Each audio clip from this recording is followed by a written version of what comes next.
poor boy approaches wealthy woman on the road and says, "I can make your father walk again." Amanda Johnson was pushing her father's wheelchair along the dusty road leading to the rehabilitation clinic when she felt a small, dirty hand grab her arm. For 3 years, they had made the same trip every week, always with the same hope that faded after each appointment. "I can make your father walk again," shouted the boy, around 12 years old, wearing torn clothes and barefoot. Amanda stopped abruptly, trying to shake off the boy who wouldn't let go of her arm. Her father, Richard Johnson, watched the scene with the same tired gaze he'd carried since the accident that left him paralyzed from the waist down. "Get out of here, kid.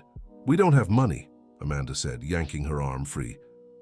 "I don't want money, ma'am. I just want to help your father walk," the boy insisted, showing a worn notebook full of notes. "I know how to do it." Richard rolled his eyes, displaying the skepticism that had become his trademark. At 62, the former mechanic, once the most respected man in Chicago's South Side, now saw himself as a burden to his only daughter. "Listen here, kid," Amanda said, adjusting the beige blazer she wore for doctor's appointments. "My father has seen every specialist in Chicago. If they couldn't help him, what makes you think you can?" The boy didn't back down. He opened his notebook and began reading notes with a seriousness that contrasted with his ragged appearance. "Your father has an L2 spinal injury caused by direct impact from a fall. The surgery was performed by Dr. Anthony Reynolds at Cook County Hospital on March 15, 2021.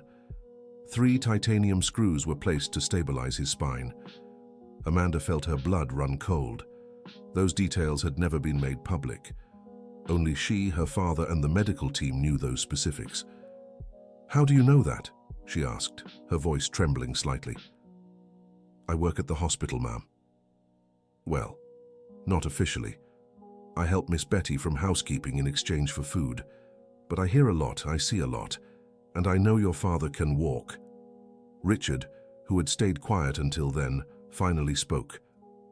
"What's your name, son?" "Tyler, sir. Tyler Williams. I live on the streets, but I spend most of my time at the hospital." Amanda glanced around, noticing others had begun stopping to watch the scene. The dirt road connecting the neighborhood to the city center was always busy at that time of morning. "Let's go, Dad. We're late for the appointment," she said, ignoring Tyler and pushing the wheelchair forward. "Wait, honey," Richard said, raising his hand. "Let the boy speak." Tyler jogged alongside the wheelchair, flipping through his notebook. "Mr. Johnson, you did physical therapy for 6 months but stopped because you thought it wasn't working, right? And since then, you've only taken pain meds." It was true. Richard had quit therapy after an argument with his therapist, who insisted on exercises he deemed useless. "That's right." "So what?" he grumbled. "So the therapy you were doing was wrong. I've seen other patients with similar injuries improve with different exercises. Exercises no one's tried with you." Amanda stopped the wheelchair again, this time more intrigued than annoyed. "What kind of exercises?" Tyler flashed a hopeful smile and began explaining techniques he'd observed during his hours at the hospital. He spoke about nerve stimulation, targeted joint mobilization, and precise muscle strengthening with an accuracy that stunned them both. Dear listener, if you're enjoying the story, take a moment to like and especially subscribe to the channel. It helps us a lot as we're just starting out. Now, continuing. The clinic was just 200 yards away, but those few minutes talking with Tyler had completely changed the mood of the Johnson family. Amanda, who ran a small sewing business and lived only to care for her father, felt a glimmer of hope for the first time in years. "Look, Tyler," she said, stopping in front of the clinic building. "I'll talk to the doctor about those techniques you mentioned. If he thinks they make sense, maybe we can try them." "Can I come with you?" the boy asked, his eyes shining with anticipation. Amanda hesitated. She knew it wouldn't be appropriate to bring a street kid into the clinic, but something about his determination touched her deeply. "Wait outside. When we're done, we'll talk more." During the appointment, Amanda mentioned to Dr. Thompson, the physical therapist overseeing the case, the techniques Tyler had described. To her surprise, the doctor was familiar with the methods, but explained they were experimental and not yet widely accepted by the medical community. These techniques are based on recent European studies, the doctor explained. Some colleagues have seen interesting results, but it's a long process with no guarantees. Why haven't we tried them before? Richard asked. The doctor sighed, showing a weariness Amanda knew all too well. Mr. Johnson, we've tried practically everything. Your case is complex and, frankly, the chances of significant recovery are very low. When they left the clinic, Tyler was waiting for them, sitting on the curb, still flipping through his notebook. Amanda approached and crouched to his level. The doctor knows the techniques you mentioned, but he said they're experimental. Experimental doesn't mean they don't work, Miss Johnson, Tyler replied with wisdom beyond his years. It just means they haven't been tested enough, but I've seen them work. Richard watched the exchange from his wheelchair, noticing how the boy spoke to them with genuine respect, unlike the disguised pity they usually got from others. Tyler, where did you learn all this? He asked. The boy's face darkened for a moment. My mom was paralyzed when I was 8, Mr. Johnson. Bus accident. I spent 2 years chasing treatment for her, going to every hospital, talking to every doctor I could find. I learned a lot during that time. And your mom, did she get better? Amanda asked, dreading the answer.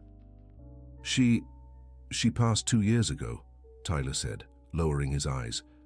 But not because of the paralysis. It was other complications. If she'd had the right treatments from the start, maybe... The silence that followed was heavy with meaning.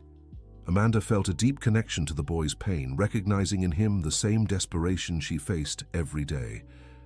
Tyler, Richard said, catching the boy's attention, if you really believe you can help me, and if my daughter agrees, I'm willing to try. Amanda looked at her father, surprised. For months he had refused any new treatment, resigned to his condition. Dad, are you sure? Sweetheart, this boy gave me more hope in 5 minutes than all the doctors in 3 years. If there's a chance, even a small one, I want to take it. And so, Tyler became part of the Johnsons' daily routine. Every day after classes at the public school he attended through a social program, the boy showed up at the family's modest home in the housing project where they lived. The 2-bedroom house Amanda had bought through great sacrifice became a makeshift rehabilitation center. Tyler always arrived with new information gathered during his hours at the hospital, and gradually he earned both their trust. The first week was dedicated solely to passive mobility exercises. Tyler moved Richard's legs carefully, explaining each movement with impressive technical precision. Mr. Johnson, the important thing isn't to force it. It's about keeping the movement going so the muscles don't completely forget how to work, the boy said, massaging the man's calves. Amanda watched everything with a mix of hope and worry. She was afraid of being disappointed again, but she also couldn't ignore her father's renewed enthusiasm. Tyler, are you sure this won't hurt him? She asked one afternoon. Mrs. Johnson, everything I do is based on what I've seen physical therapists do, only they did it too fast, rushing from one patient to another. I have time to do it right, slowly, with care.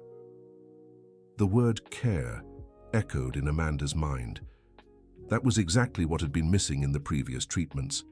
The professionals, no matter how skilled, treated Richard as just another case, another number. Tyler treated him like a person who deserved a chance. After 2 weeks of daily exercises, something unexpected happened. During a session stimulating the thigh muscles, Richard felt a strange sensation. Stop, Tyler, he said, suddenly tense. What is it, Dad? Amanda asked, alarmed. I felt something. A kind of tingling. Tyler immediately stopped what he was doing and looked at Richard carefully. Where exactly, Mr. Johnson? Here, he said, pointing to his right thigh. When you were doing that circular motion. The boy repeated the movement even more carefully, watching Richard's face closely. Now, he asked. Yes, it's tingling again. Amanda rushed to her father's side, holding his hand. Is this good, Dad? Is it a good sign? Tyler smiled for the first time since they'd met. Yes, Mrs. Johnson. It means the nerves are responding. They're remembering how to work. That night, Amanda couldn't sleep. She kept thinking about how a street kid had managed to awaken sensations that 3 years of medical treatments hadn't. but she also worried about the expectations they were building. The next morning, when she woke up, she found Tyler already in the kitchen, helping Richard with breakfast. "Good morning, sweetheart.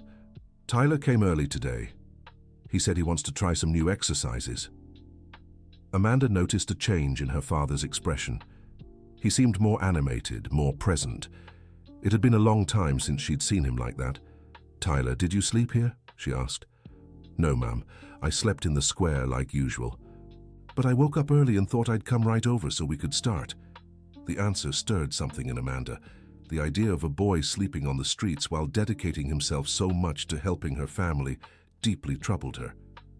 "Tyler, you can't keep sleeping outside. It's dangerous." "I'm used to it, Mrs. Johnson. Don't worry about me." "But I do worry," she said, surprising herself with her sincerity. "You've become part of our family." Richard looked at his daughter approvingly. He'd grown fond of the boy, too, who brought an energy to the house that had been missing for years. "Tyler, how would you feel about sleeping here on the couch?" Richard offered. "At least until we find a better solution for you." The boy's eyes filled with tears, but he tried to hide it. "You'd do that for me?" "Of course we would," Amanda replied, feeling an unexpected emotion. "But in return, you'll have to follow some rules. Study, eat properly, and most importantly, stop taking so many risks for our sake." From that day on, the household dynamic changed completely. Tyler officially became part of the family, bringing a youthful joy that had disappeared since Richard's accident. The exercises continued to progress. Tyler had created a sort of schedule based on his observations at the hospital, alternating between strength exercises, sensory stimulation, and joint mobilization. 3 weeks later, during a particularly intense session, Richard managed to slightly contract his right thigh muscle voluntarily. "I did it!" he shouted, euphoric. "I moved it!" Amanda and Tyler celebrated as if it were the greatest victory in the world, and for them it truly was. "Dad, you really moved your leg," said Amanda, hugging him tightly.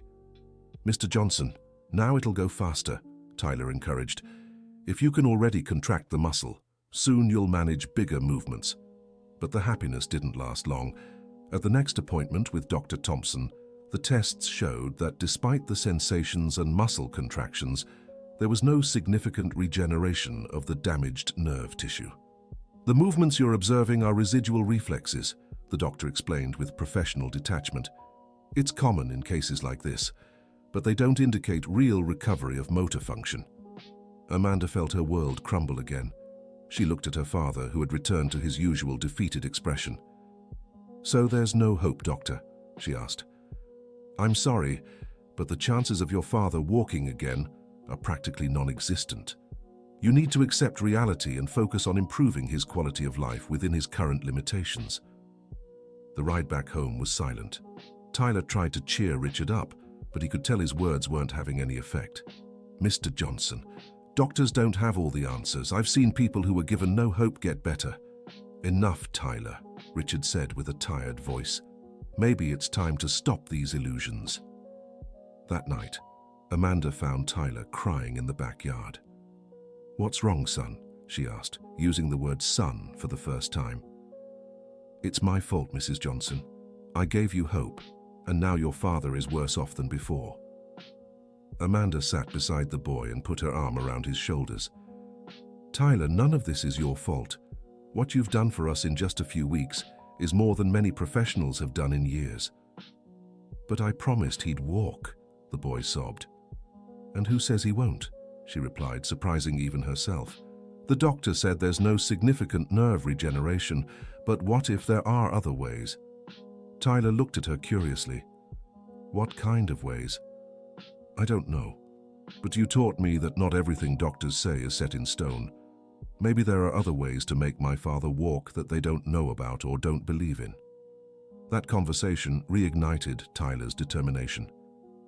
The next morning, he woke up with a new theory. "Mr. Johnson, what if the problem isn't just physical?" he asked during breakfast. "What do you mean?" "I was thinking about my mother. When she became paralyzed, the doctors said the same thing, that she'd never walk again. But one day, a psychologist at the hospital said something interesting. Richard and Amanda listened closely. She said sometimes a person gets so used to being disabled that their own brain forgets how to make the body walk, that you need to train not just the body but the mind too. Tyler's observations struck Richard unexpectedly.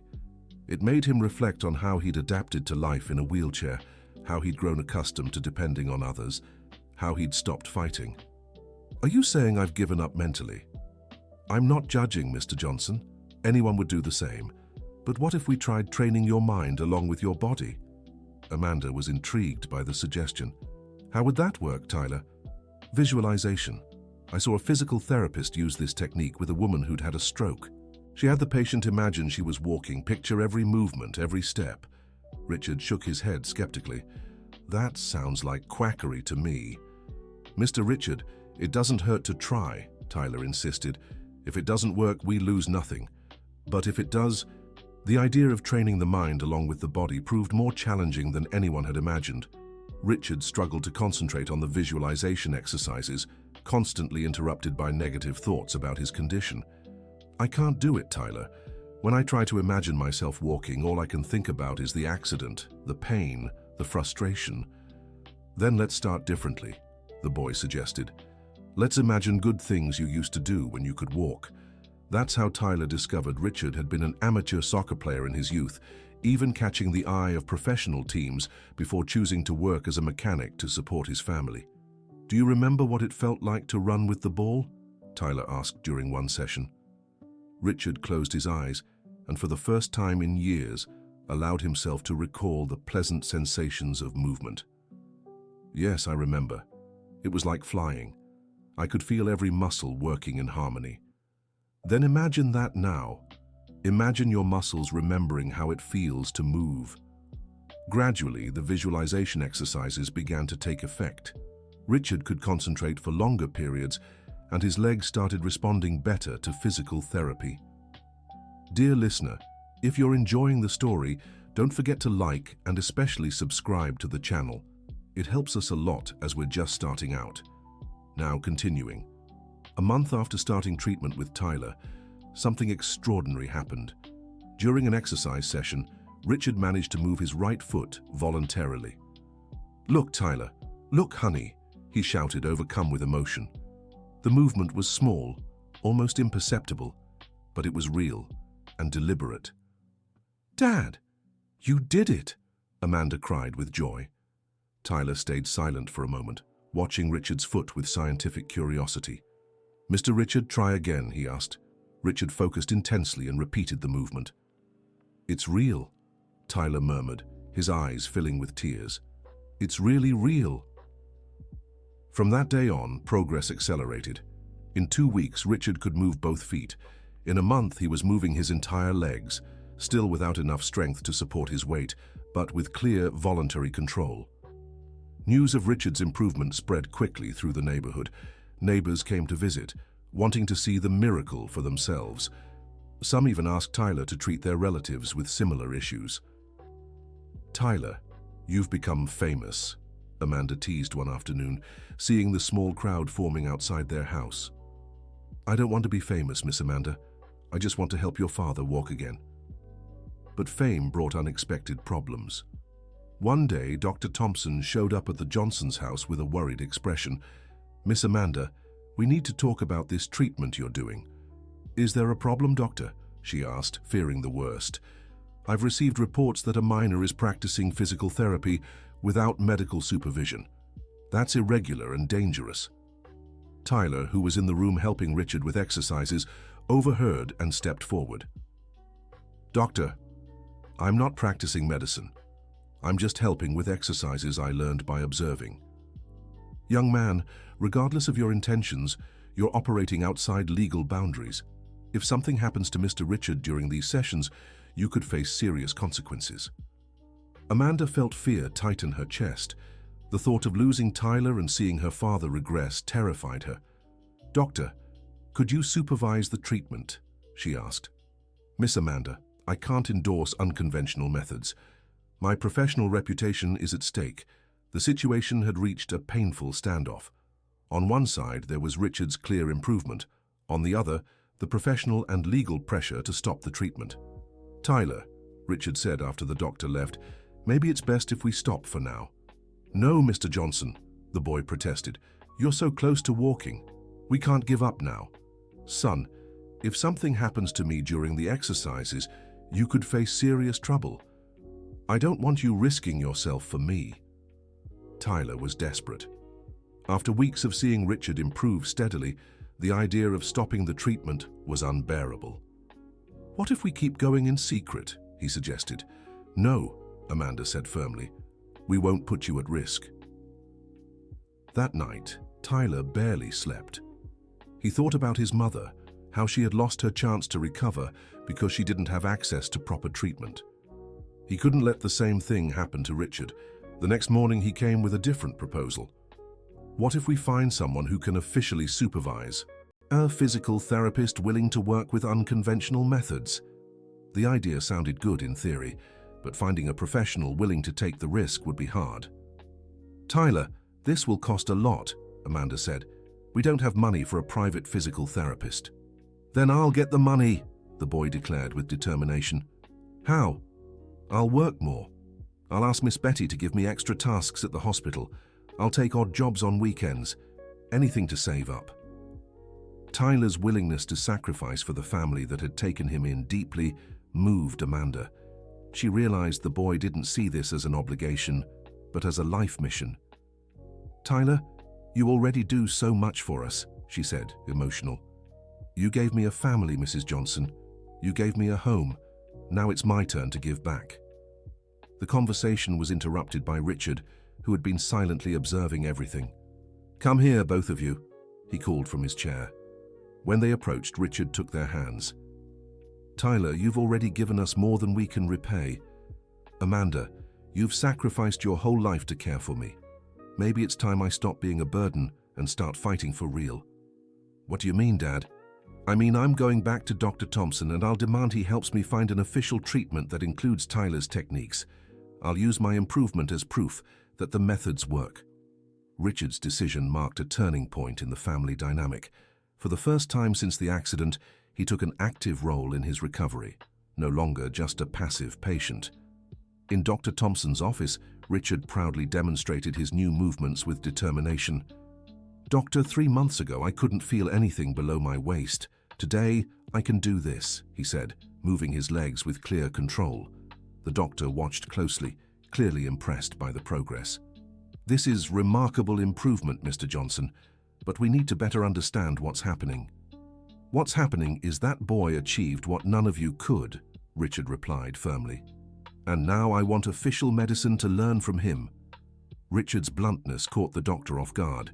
He expected a submissive patient, not a man determined to challenge traditional methods. "Mr. Johnson, I understand your gratitude toward the boy, but evidence-based medicine—" "Doctor," Richard interrupted, "the evidence is right here in front of you. 3 months ago you told me I'd never walk again. Today, I move my legs. If that's not evidence, I don't know what is." The discussion led to an agreement. Dr. Thompson committed to studying the techniques Tyler used and, if deemed safe, incorporating them into the official treatment. "But on one condition," said the doctor. "The boy stops doing unsupervised sessions. Everything will be done here at the clinic under my supervision." Richard agreed to the condition but made his own demand. "And Tyler takes part in every session. He knows my case better than anyone." That's how Tyler officially became part of Richard's rehabilitation team. Dr. Thompson, initially reluctant, was impressed by the boy's technical knowledge and clinical intuition. "Where did you learn about specific muscle innervation?" the doctor asked during a session. "By observing, doctor. I spent 2 years following my mother's treatment. I learned that every muscle responds in its own way. The clinic sessions brought professional structure to the treatment, but kept the personalization and care that defined Tyler's work." After 6 weeks of supervised treatment, Richard managed to stand supported by parallel bars for 30 seconds. The feat was celebrated by the whole team as an extraordinary victory. "Mr. Johnson, it's only a matter of time before you take your first steps," said Tyler, beaming with joy. "And when I do, "You'll be right beside me," Richard replied, moved. Amanda watched everything with a mix of pride and concern. She saw her father recovering miraculously, but also noticed Tyler growing up and needing to make decisions about his future. "Tyler," she said one evening, "have you ever thought about what you want to be when you grow up?" "A physical therapist," he answered without hesitation. "I want to help others the way I'm helping your father." "Then you'll need to study hard. Physical therapy is a college degree. It takes a lot of work." Tyler grew thoughtful. He knew his socioeconomic conditions made the dream seem impossible. "Miss Amanda, people like me don't go to college." "Why not?" she asked. "You have talent, dedication, and intelligence. You just need an opportunity." That conversation planted a seed in Amanda's mind. She began researching scholarships, social programs, and ways to ensure Tyler could pursue his dream. Meanwhile, Richard's progress continued. 8 weeks after starting supervised treatment, he managed to take 3 steps with only a cane for support. "Dad, you're walking!" Amanda shouted, moved to tears. "I'm not walking yet," Richard corrected, but with a smile. "I'm walking toward walking." The distinction seemed subtle, but it reflected Richard's new mindset. He had learned to celebrate every small step forward instead of being frustrated by limitations. Tyler watched it all with deep satisfaction. Seeing Richard regain not just movement, but also dignity and hope, filled a void in his soul he hadn't even known existed. "Tyler," Dr. Thompson said after a particularly productive session, "you have a gift for this. Have you ever thought about studying physical therapy?" "Yes, doctor, but I don't have the means." "Well, maybe I can help with that. I know scholarship programs for at-risk youth. If you keep your grades up, I can write you a recommendation." The doctor's offer opened a world of possibilities Tyler had never imagined. For the first time, his dream seemed within reach. That night, he shared the news with the Johnson family. "That's wonderful, son," Amanda said, hugging him. "And when you graduate, you'll be my personal therapist," Richard joked. "I will, Mr. Johnson, and I'll have you running marathons." Everyone laughed, but beneath the joke lay a truth. Tyler truly believed Richard could fully regain his mobility. 3 months later, during a routine session, Richard managed to walk 10 feet unaided, with only Tyler by his side for reassurance. "I walked," he murmured in disbelief. "I really walked." "Yes, you did, Mr. Johnson," Tyler confirmed, bouncing with joy. The scene was filmed by the clinic and became a case study on alternative rehabilitation methods. Dr. Thompson began incorporating the techniques Tyler had observed into other treatments, always giving credit to the boy. Dear listener, if you're enjoying the story, take a moment to like and especially subscribe to the channel. It helps us newcomers a lot. Now back to the story. Richard's recovery inspired other patients at the clinic. Many specifically requested Tyler for their sessions, believing he brought a special energy to their treatment. "Tyler's become our mascot," joked one nurse. "Patients improve faster when he's around." The boy, now 13, had become a minor celebrity in the local rehabilitation world. But the fame never went to his head. He remained humble, focused on his studies, and dedicated to helping Richard. A year after their first meeting on that dusty road, Richard walked 500 feet without any assistance. The distance might seem small to an able-bodied person, but it was a miracle for someone doctors had given up on. "Tyler," he said one afternoon, "I want to show you something." Richard led the boy to an old cabinet and pulled out a dusty medal. "This is from the amateur soccer championship I won when I was your age. I want you to have it." "But Mr. Johnson, this medal is yours. It's your memory." "That's exactly why I want you to have it. You gave me back not just my legs, but the good memories of them too. Without you, I'd just be a bitter man in a wheelchair." Tyler accepted the medal reverently, understanding the symbolic weight of the gesture. "I'll keep it forever, Mr. Johnson, and when I graduate as a physical therapist, I'll remember it all started with you believing in me." The Johnson family's life had completely transformed. Amanda, who once lived only to care for her father, now split her time between her thriving sewing business and the studies she'd decided to resume at 42. "It's never too late to learn," she often said. "Tyler taught me that."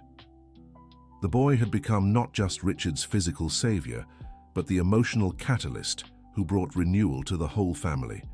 2 years after their journey began, Tyler earned a full scholarship to study physical therapy at a private university in Chicago.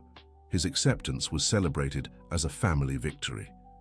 "Now you'll officially learn everything you already know in practice," Richard said proudly, "and much more, Mr. Johnson.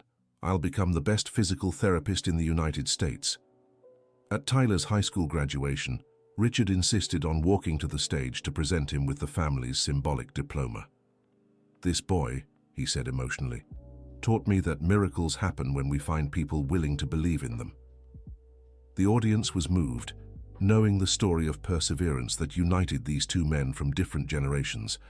Tyler began college with an internship already secured at Dr. Thompson's clinic, where the doctor had become his professional mentor. "You have a bright future ahead," the doctor told him, "but never lose that human touch that sets you apart." During his college years, Tyler continued living with the Johnsons, who had officially adopted him when he turned 16. "Now you're really a Johnson," Amanda joked on adoption day. "I've always been a Johnson at heart," he replied, hugging his adoptive mother. Richard, who by then could already run short distances, decided to attend the adoption ceremony by walking the 2 miles to the courthouse. "It's the least I can do for my son," he said, referring to Tyler with that word for the first time. The physical therapy graduation was a moment of celebration for the entire community. Richard, now walking normally, made sure to carry Tyler on his shoulders after the ceremony. "My son, the physical therapist," he shouted proudly. Tyler opened his private practice 3 years later, focusing on cases considered impossible by traditional methods. His approach combined scientific technique with human sensitivity, just as he had done with Richard. "Dr. Tyler," said a patient during a consultation, "they say you perform miracles." "I don't perform miracles," he replied. "I just believe everyone deserves a chance to try." 15 years after that first meeting on the road, Richard decided to surprise Tyler. He secretly signed up for a 5-mile race and showed up at the starting line. "Mr. Johnson, what are you doing here?" asked Tyler, surprised. "I'm running for both of us," Richard answered, "for everything we've overcome together." The race was an emotional moment.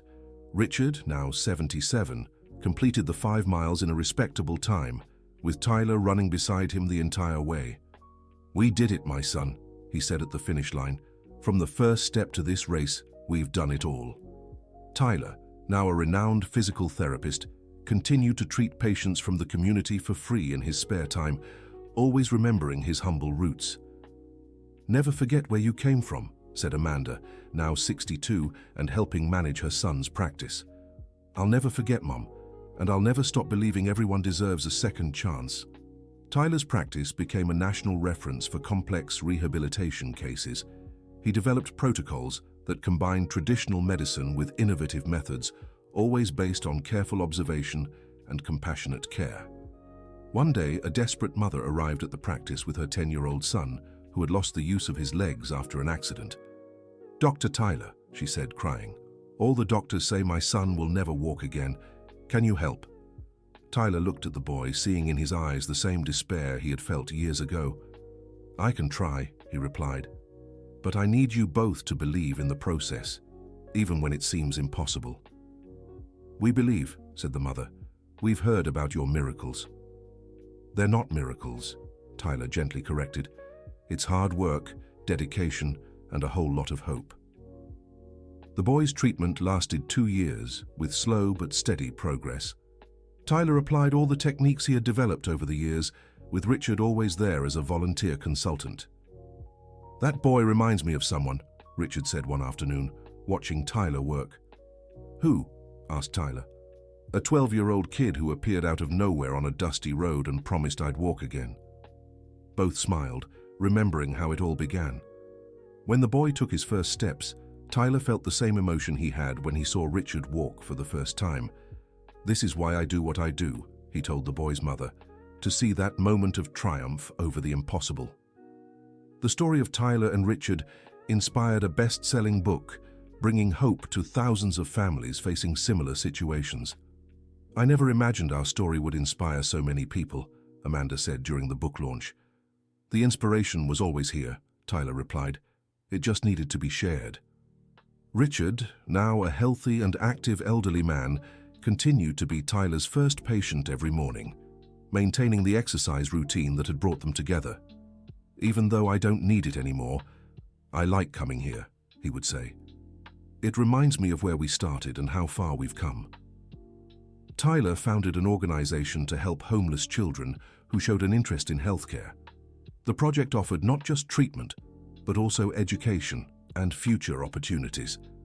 I want other boys like me to have the same chance I did, he explained to donors. The foundation became a national model, replicated in cities across the country. Tyler had turned his personal story into a life mission. On a special afternoon 20 years after their first meeting, the Johnson family gathered at the same spot on the road where it all began. "Remember when I showed up here shouting that I could make you walk?" asked Tyler, now a 32-year-old man. "I remember thinking you were crazy," Richard replied, laughing. "And I thought you were just another scammer," Amanda admitted. "Good thing you decided to believe in a crazy kid," Tyler joked. They planted a tree at the spot with a plaque that read, "Here a family was born and hope was reborn." This tree will grow and remind everyone who passes by that miracles happen when we find someone who believes in them, Richard said, moved. The tree became a pilgrimage site for people seeking inspiration. Many left notes tied to its branches, asking for strength to keep pursuing their dreams. Tyler continued working in the community where it all started, never forgetting his roots.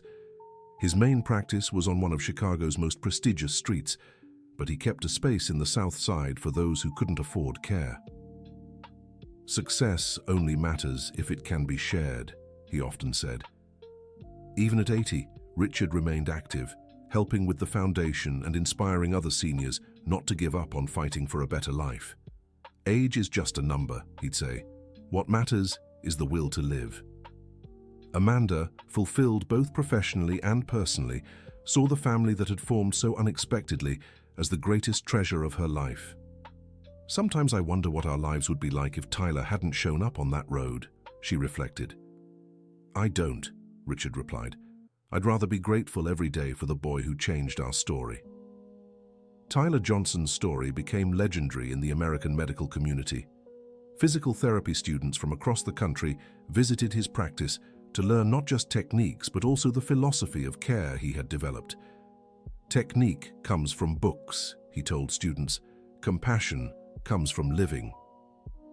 Tyler married a fellow physical therapist who shared his passion for challenging cases. Together, they expanded their work into other medical specialties. "I found someone as crazy as me," he joked about his wife. The couple had 2 children who grew up hearing stories about Grandpa Richard and the miracle of walking. "Grandpa, is it true you couldn't walk?" their 5-year-old granddaughter would ask.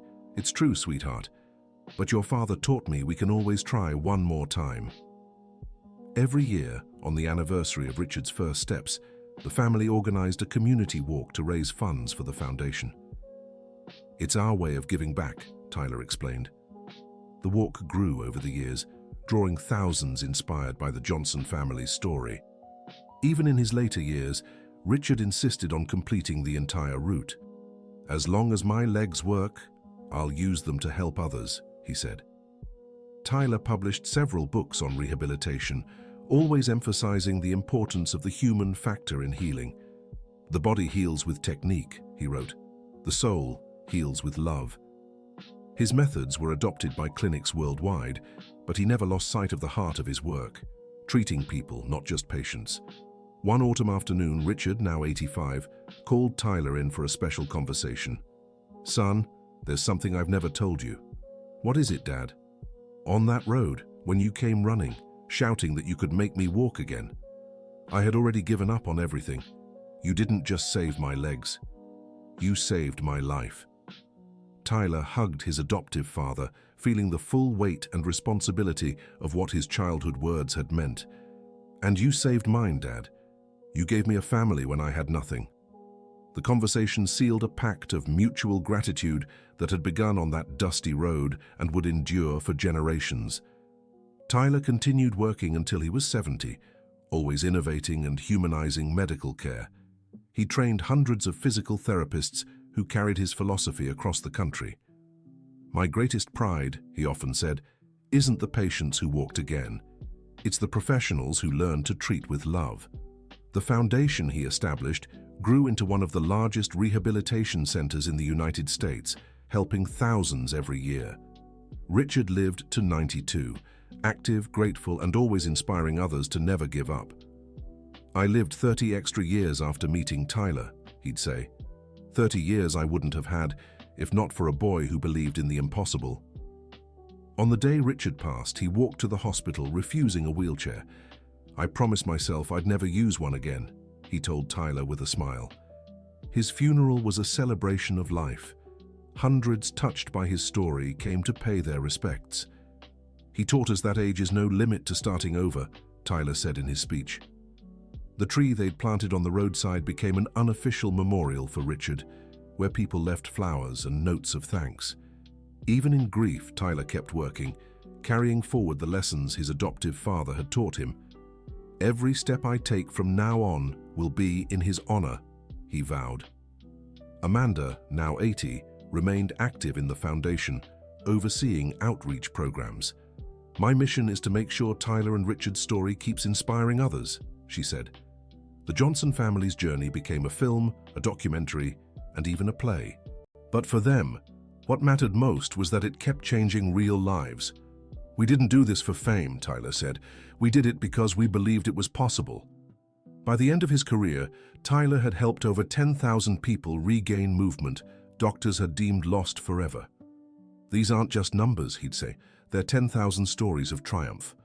The Johnson Rehabilitation Method, as it came to be known worldwide, blended cutting-edge science with human compassion, just as Tyler had learned by observing in the hospital as a child. "Instinct doesn't replace knowledge," he taught, "but knowledge without instinct is incomplete." The end. Now, tell us what you thought of this story of perseverance and hope. Do you believe small acts can truly transform lives? Share your thoughts in the comments, and don't forget to like this video. Subscribe for more heartwarming stories that remind us miracles happen when we find people willing to believe in them.